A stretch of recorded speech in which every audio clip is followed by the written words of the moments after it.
आज हम आप लोग को जो है क्लास 10th का मैथ का ऑब्जेक्टिव क्वेश्चन बताने जा रहे हैं। तो आप लोग को पता होगा कि आप जो है क्वेश्चन जो है 60 नंबर का ऑब्जेक्टिव कर दिया, जिसमें आप लोग को 50 नंबर श्योर बनाना होता है। तो इसी तरह हम आज जो है 60 नंबर का ऑब्जेक्टिव लेके आए हैं, जिसमें 50 नंबर जो है आपका श्योर ही आएगा। ठीक है, तो इस वीडियो को आप शुरू से लेकर लास्ट तक देखेंगे, क्योंकि ये वीडियो जो है आपका 60 नंबर के ऑब्जेक्टिव के साथ बना रहे हैं और 50 नंबर जो है आपका श्योर ही आएगा। और इस तरह से चैनल पर नए हैं तो सब्सक्राइब जरूर करेंगे, लाइक और कमेंट करना तो बिल्कुल नहीं भूलेंगे। देखते हैं आज का पहला क्वेश्चन। आज का पहला क्वेश्चन है, यदि ए और बी आभाज्य संख्याएं हैं तो ए और बी का लॉसव क्या होगा। ठीक है, तो आभाज्य संख्या का मतलब समझते हैं जिसमें एक और अपने आप से भाग लगता हो। तो आभाज्य संख्या का जो लॉसव होगा वही दोनों का गुणनफल ही होगा। ठीक है, तो यहाँ हमारा देख रहे हैं संख्या कौन सा है, ए और बी है। तो ए और बी का गुणनफल क्या होगा हमारा, ए बी। इस तरह से हमारा आंसर हो जाएगा ऑप्शन नंबर सी, यानी कि ए बी। अगला क्वेश्चन है, यदि x square plus 5x plus 8 के शून्यंक अल्फा तथा बीटा हो तो अल्फा प्लस बीटा का मान क्या होगा। ठीक है, तो यह क्वेश्चन को बनाने से पहले सबसे पहले इसको सोच लीजिए, समीकरण में जो दिया गया मान है उसमें ए बी सी का मान निकाल लेंगे, जिसमें एक्स स्क्वायर का मान जो होगा वो ए का मान होगा, इसमें कोई भी अंक नहीं है तो एक मान लेंगे। बी का मान हो जाएगा 5 और सी का मान हो जाएगा 8। इस तरह से हमारा अल्फा और बीटा का जो मान निकल जाएगा, और यहाँ अल्फा प्लस बीटा का मान निकालना है। रूल में आप जानते हैं कि मूलों का गुणनफल होता है अल्फा प्लस बीटा, और मूलों का गुणनफल का रूल होता है माइनस बी बट्टा ए। तो बी का मान हो जाएगा हमारा 5 और ए का मान हो जाएगा 1। तो 5 में 1 से भाग देंगे तो हमारा आंसर कितना निकलेगा, 5। इसलिए हमारा आंसर कितना हो जाएगा, 5। हमारा नेक्स्ट क्वेश्चन है, 2x प्लस 3y बराबर 11 और 2x माइनस 4y बराबर माइनस 24 के हल हैं। ठीक है, तो हमको समीकरण फर्स्ट और सेकंड दोनों समीकरण को मान लेंगे। पहला को समीकरण फर्स्ट मान लेंगे, दूसरा को समीकरण सेकंड मान लेंगे, और दोनों को हल करने के बाद हमारा x का और y का जो मान निकलेगा वो निकलेगा हमारा, x का मान निकलेगा -2 और y का मान निकलेगा मेरा 5। ठीक है, अगला क्वेश्चन है, समांतर श्रेणी 5, 8, 11, 14 डॉट डॉट का दसवां पद है। ठीक है, समांतर श्रेणी के बारे में आपको पता होगा कि समांतर श्रेणी में जो है प्रथम पद ए होता है और सार्वंतर डी निकालने के लिए क्या करते हैं, दूसरा पद में से पहला पद को घटाते हैं। तो हमारा ए का मान हो जाएगा 5 और डी का मान निकालने के लिए क्या करेंगे, 8 में से 5 को घटा देंगे तो 3 हो जाएगा।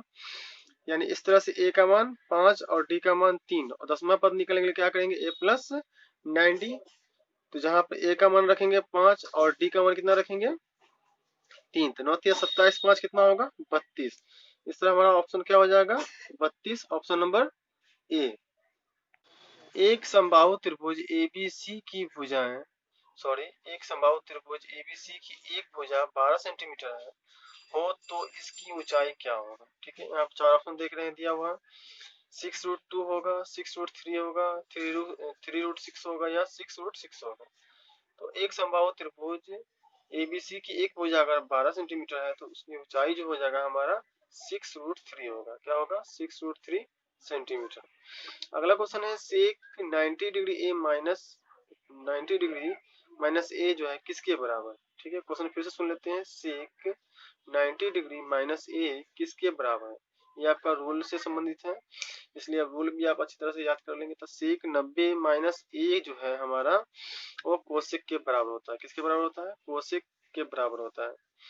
अगला क्वेश्चन है कि 12 सेंटीमीटर ऊंचे खंबे की जमीन पर रही छाया की लंबाई 4√3 मीटर है तो सूर्य की उन्नयन कोण होगा। ठीक है, क्वेश्चन को फिर सुन लेते हैं, 12 मीटर ऊंचे खंबे की जमीन पर पड़ रही छाया की लंबाई 4√3 मीटर है तो सूर्य की उन्नयन कोण होगा, कितना होगा। यहाँ पर चार ऑप्शन दिया गया है, 60 डिग्री का होगा, 45 डिग्री होगा, 30 डिग्री होगा या 90 डिग्री होगा। तो इसका जो हमारा आंसर निकल के आएगा वो होगा, तो इसका आंसर हो जाएगा हमारा 60 डिग्री। ठीक है, कितना हो जाएगा, 60 डिग्री। फिर पूछ रहा है कि आर त्रिज्या वाले गोले का आयतन होता है, तो आर त्रिज्या वाले गोले का आयतन का कौन सा रूल सही होगा, 4/3 pi r cube, 2/3 pi r cube, 2/3 pi r cube, या 3/2 पाई आर क्यू, या 1/3 पाई आर क्यू। तो आर त्रिज्या वाले गोले का जो आयतन होगा उसका रूल होता है 4/3 पाई आर क्यू। 13 और 19 के बीच समांतर माध्य होगा। ठीक है, 13 और 19 के बीच समांतर माध्य ज्ञात करना है। कोई भी संख्या हो, कोई दो संख्या के बीच अगर समांतर माध्य ज्ञात करना हो तो क्या करेंगे, दोनों संख्याओं को जोड़ के 2 से भाग कर देंगे। ठीक है, तो हमारा जो है समांतर माध्य का मान निकल जाएगा। तो यहाँ 13 और 19, 13 और 19 को जोड़ेंगे तो हमारा मान निकलेगा 32। और हम क्या बोले, दोनों को जोड़ के फिर 2 से भाग करेंगे, क्योंकि दो संख्या है तो 2 से भाग करेंगे, तीन संख्या रहेगा 3 से भाग करेंगे, दोनों जोड़ के आएगा 32 और 32 में फिर 2 से भाग करेंगे तो कितना आएगा हमारा 16, 16 दूना 32 होता है। अगला क्वेश्चन है, किसी पासे को फेंकने पर सम संख्या आने की प्रायिकता क्या होगी। ठीक है, किसी पासे को फेंकने पर सम संख्या आने की प्रायिकता क्या होगी, तो 2/3, 1/6, 1/3 या 1/2।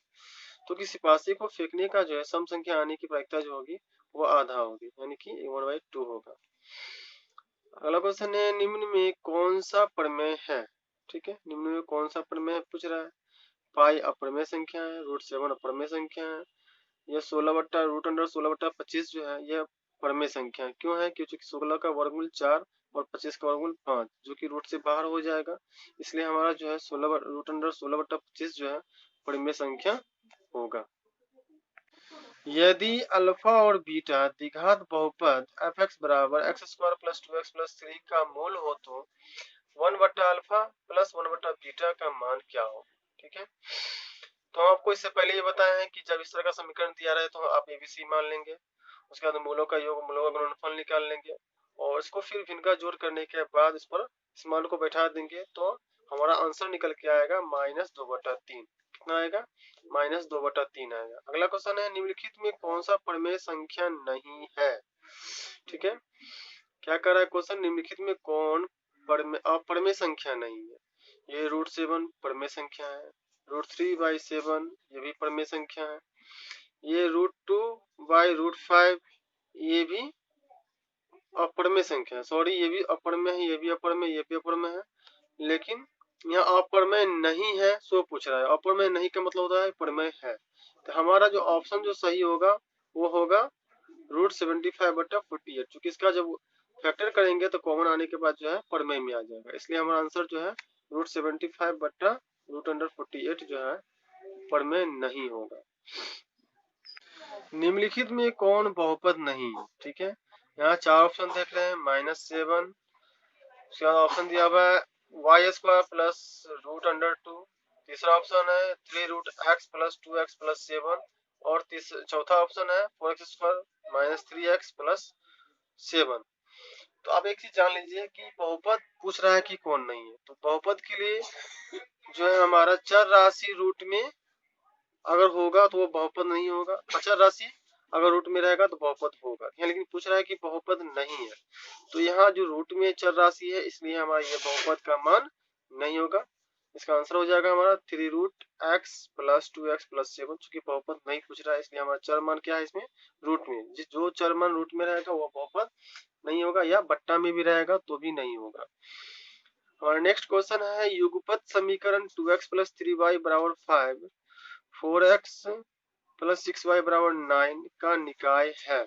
ठीक है, अब दोनों समीकरण दिया गया है, दोनों समीकरण निकालने के बाद इसका 3 रूल होता है, वो तीनों रूल को आप याद कर लीजिए और ये तीनों रूल में किस पर सेटिंग करता है तो आप इसको आसानी से निकाल सकते हैं। तो ये जो आपका दोनों निकालने के बाद जो है रूल असंगत पर सेटिंग करता है। किस पर सेटिंग करता है, असंगत पर। हमारा नेक्स्ट क्वेश्चन है, किसी द्विघात समीकरण के विवेचक का मान 0 से बड़ा होने पर दोनों मूल होंगे।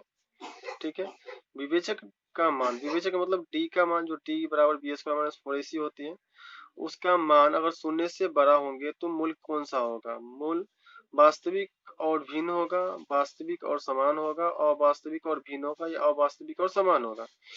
जब विवेचक का मान 0 से बड़ा होने पर जो है मूल वास्तविक और समान होते हैं, वास्तविक और भिन्न होते हैं। क्या होते हैं, वास्तविक और भिन्न होते हैं।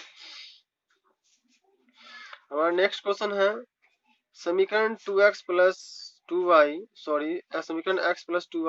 9 में यदि x का मान 5 रखते हैं तो y का मान कितना आएगा। ठीक है, तो आप इस क्वेश्चन को आसानी से हल कर सकते हैं। जहां पर x वहां पर 5 रख देंगे तो y का मान कितना निकलेगा। जब ये x इधर आएगा तो 9 में से 5 घट जाएगा तो 4 होगा। फिर y का मान निकालेंगे, 4 में 2 से भाग देंगे कितना होगा 2। इस तरह हमारा आंसर कितना निकल के आ जाएगा, ऑप्शन नंबर बी, यानी कि राइट आंसर क्या हो जाएगा 2। द्विघात समीकरण 3x² - 2x + 1/3 का विवेचक का मान क्या होगा। इसमें विवेचक का मान पूछ रहा है, यानी कि d निकालना है। यहाँ समीकरण दिया गया है 3x² - 2x + 1/3। तो यहाँ पे a का मान हो जाएगा 3, b का मान हो जाएगा -2 और c का मान हो जाएगा 1/3। तो d का मान निकालने के लिए d का मान रूल होता है b² - 4ac। जब उस रूल पर इस मान को रखेंगे तो हमारा जो विवेचक का मान होगा वो आएगा 0 के बराबर, यानी कि आंसर हो जाएगा हमारा 0। अगला क्वेश्चन है एपी 4, 10, 16, 22, 28 का सार्वंतर होगा। ठीक है, क्वेश्चन को फिर समझ लेते हैं। एपी 4, 10, 16, 22, 28 का सार्वंतर। तो सार्वंतर पूछा है, बहुत ही इजी क्वेश्चन है। सार्वंतर के लिए क्या करेंगे, हमको तो पता है कि एपी का प्रथम पद तो पहला होता है, यहाँ 4 हो जाएगा। और सार्वंतर निकालने के लिए क्या करते हैं, दूसरा पद में से पहला पद को हटा देते हैं। तो इस तरह हमारा 10 है, दूसरा पद 10 में से 4 घटाएंगे कितना आएगा 6।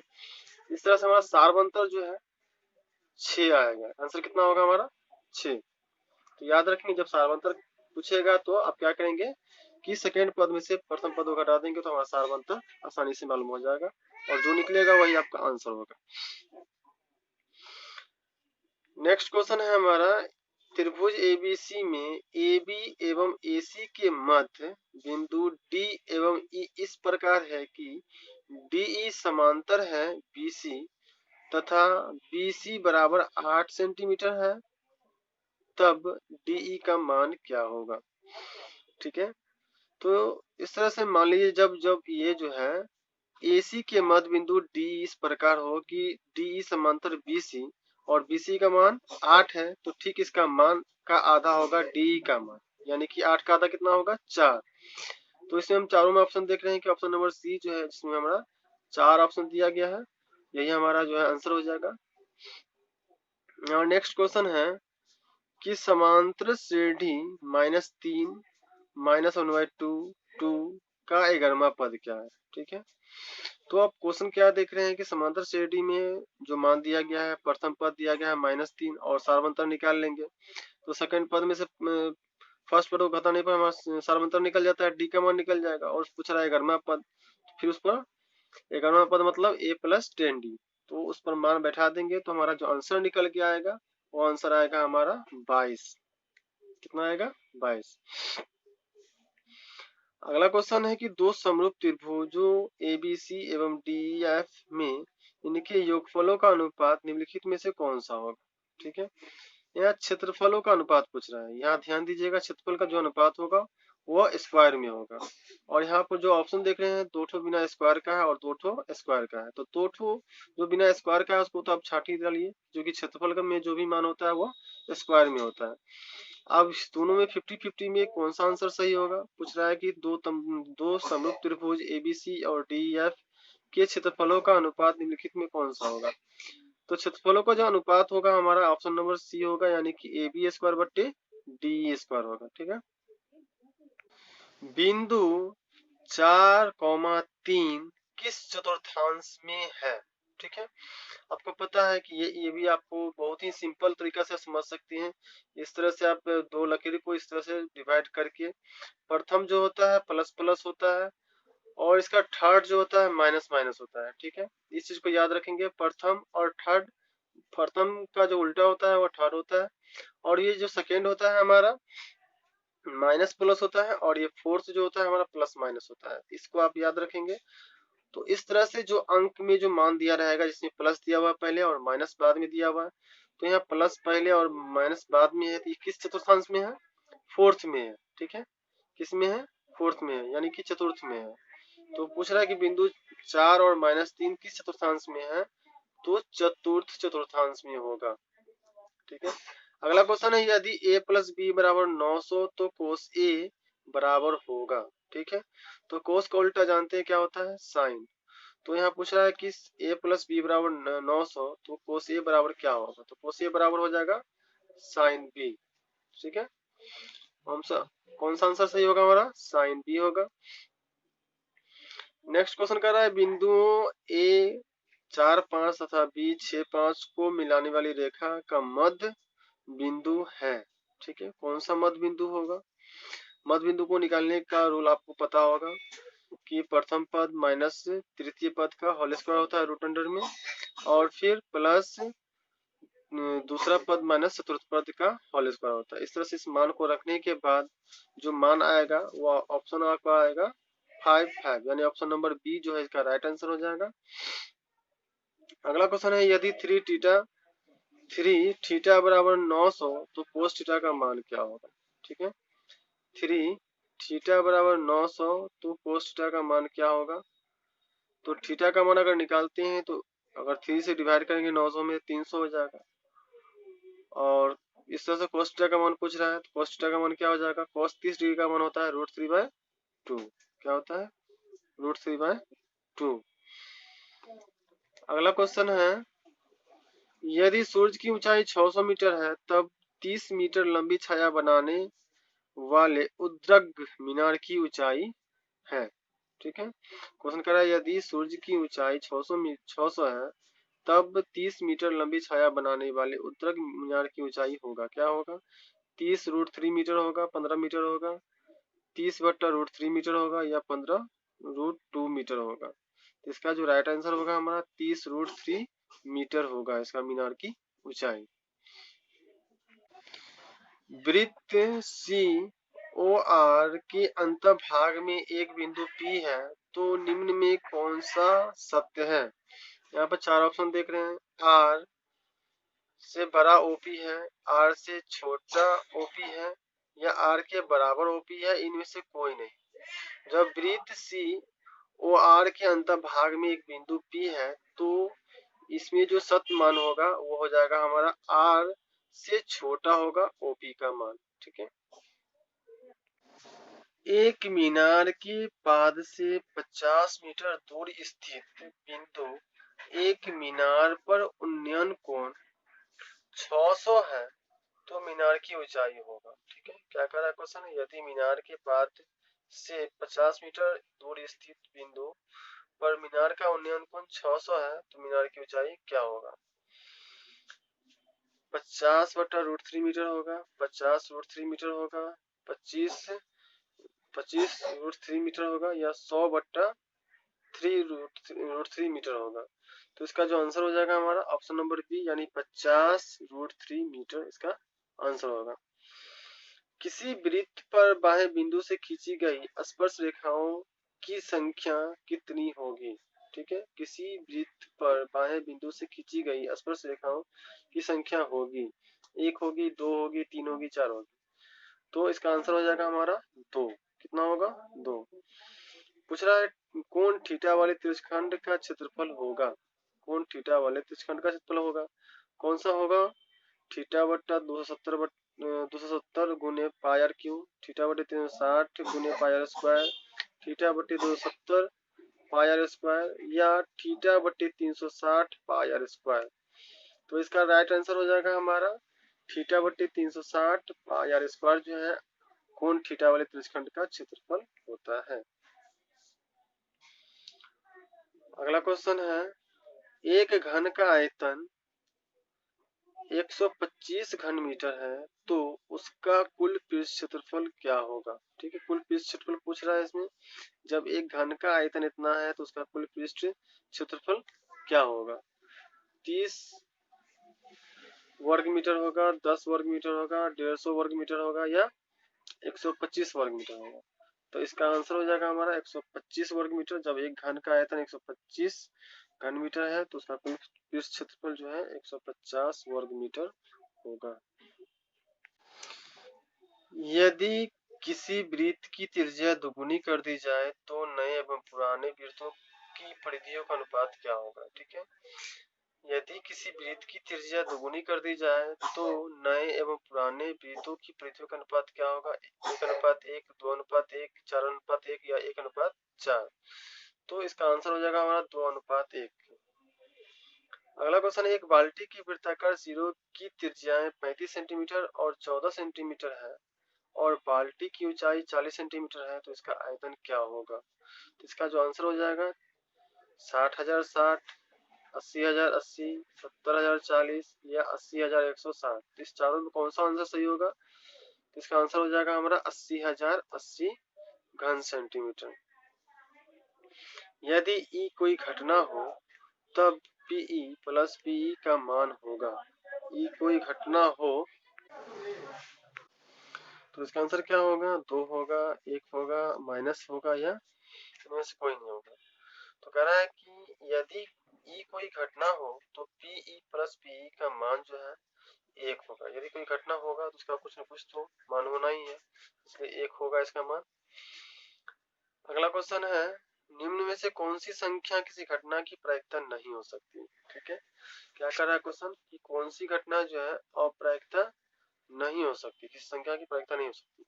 तो माइनस वाला मान जो है प्रायिकता की मान नहीं होता है। ठीक है, तो इसमें देखते हैं माइनस वाला कौन सा मान है।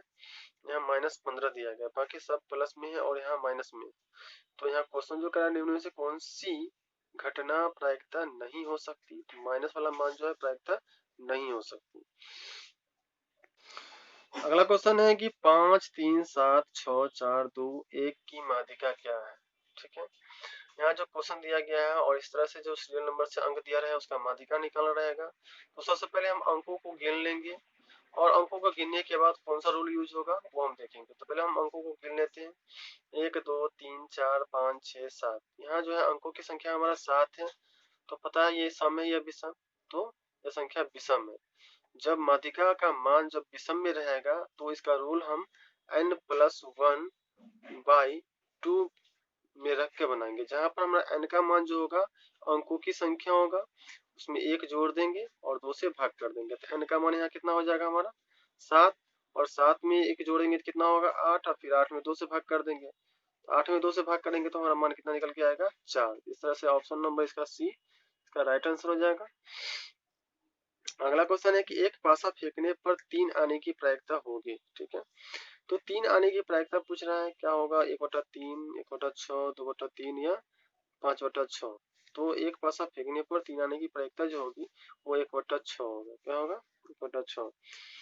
अगला क्वेश्चन है किसी धनात्मक पूर्णांक a तथा b के लिए ab का मौसौ गुने ab का लौसौ निम्न में से किसके बराबर होगा।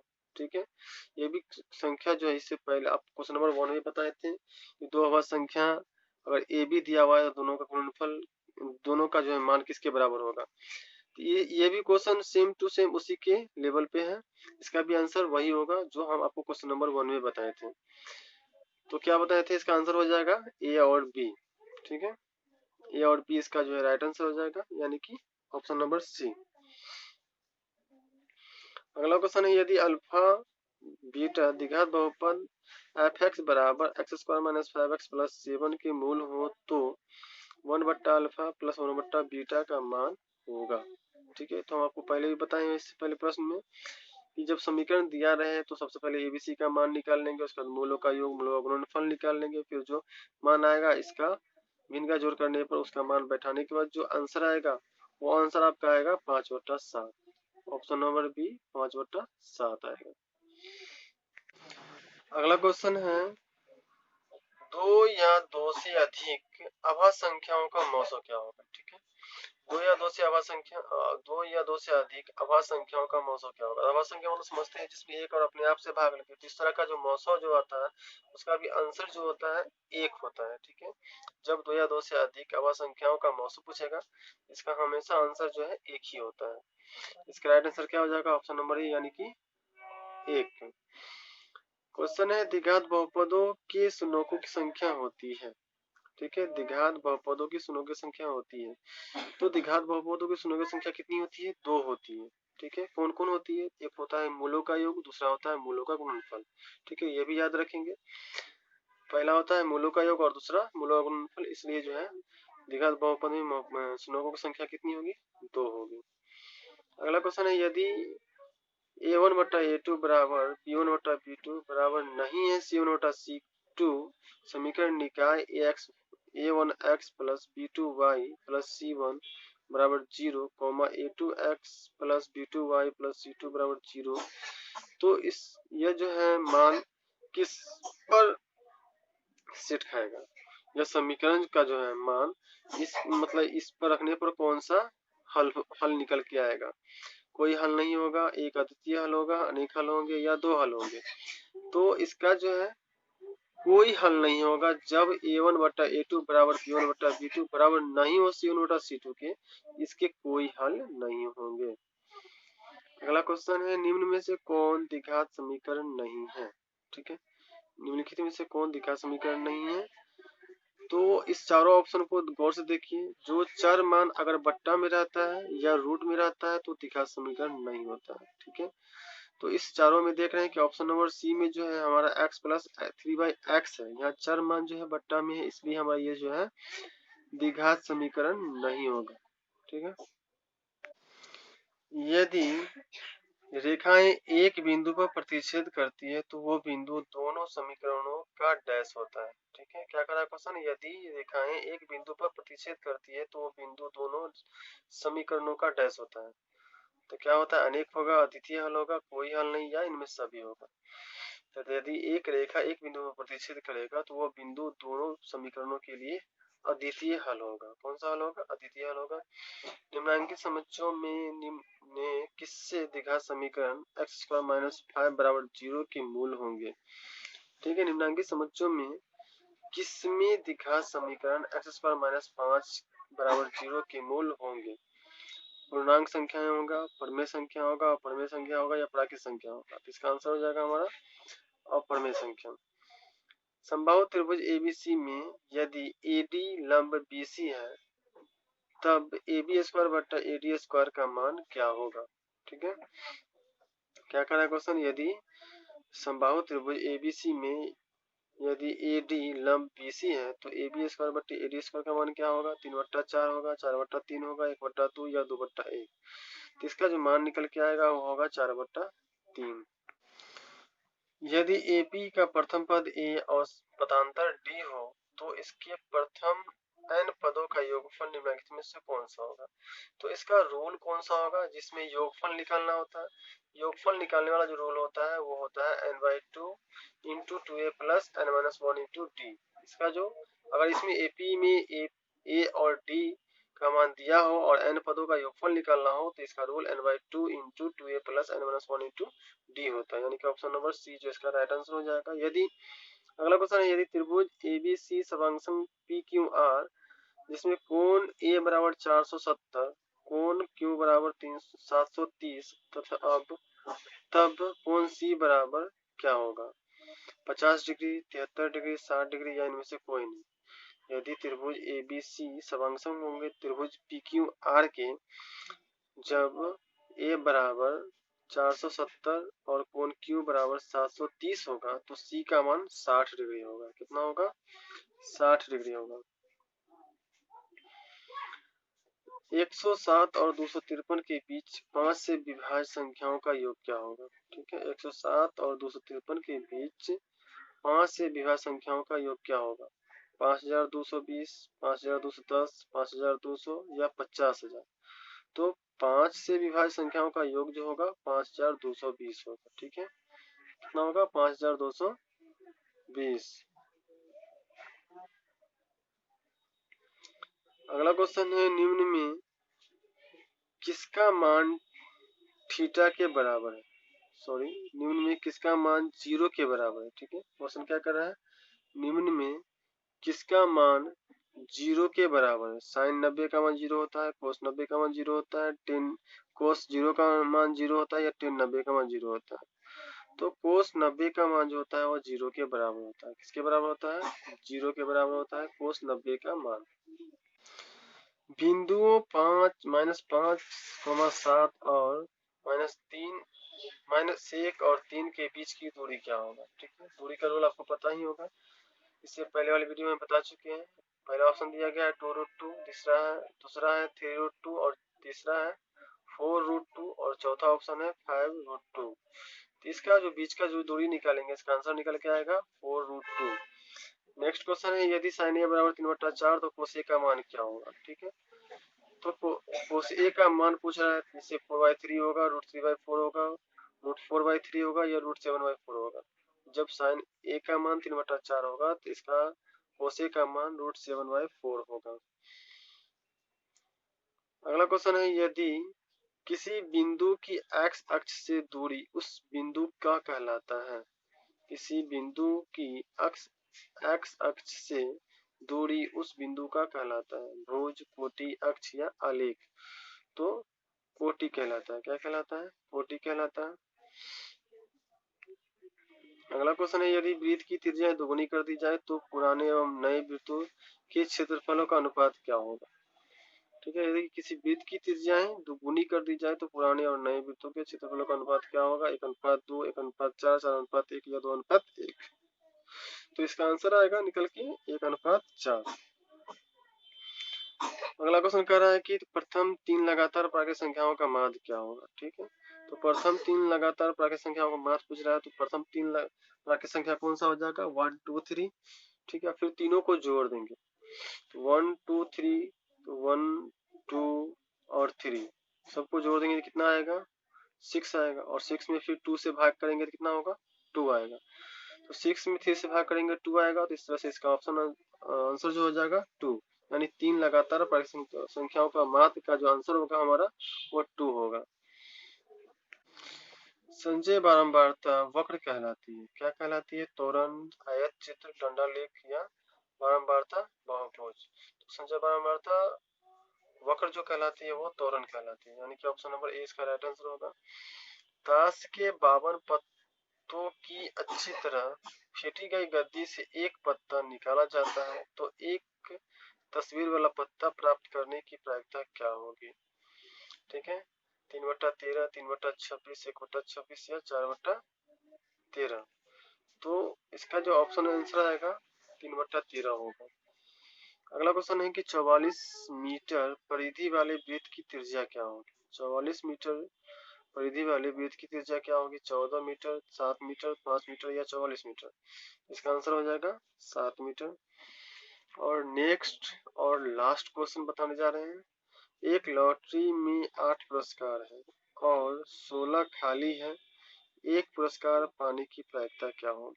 ठीक है, क्वेश्चन को फिर समझ लेते हैं। एक लॉटरी में 8 पुरस्कार है और 16 खाली है, तो एक पुरस्कार पाने की प्रायिकता क्या होगी? 2/3, 1/3, 1/2 या 1/4। तो इसका राइट आंसर आएगा 1/3। अगर इस तरह से इस चैनल पर नहीं है तो सब्सक्राइब जरूर करेंगे, लाइक और कमेंट करना बिल्कुल ना भूलेंगे। और इस तरह से चैनल और इस वीडियो को शेयर भी करें, कमेंट भी करें, लाइक भी करें।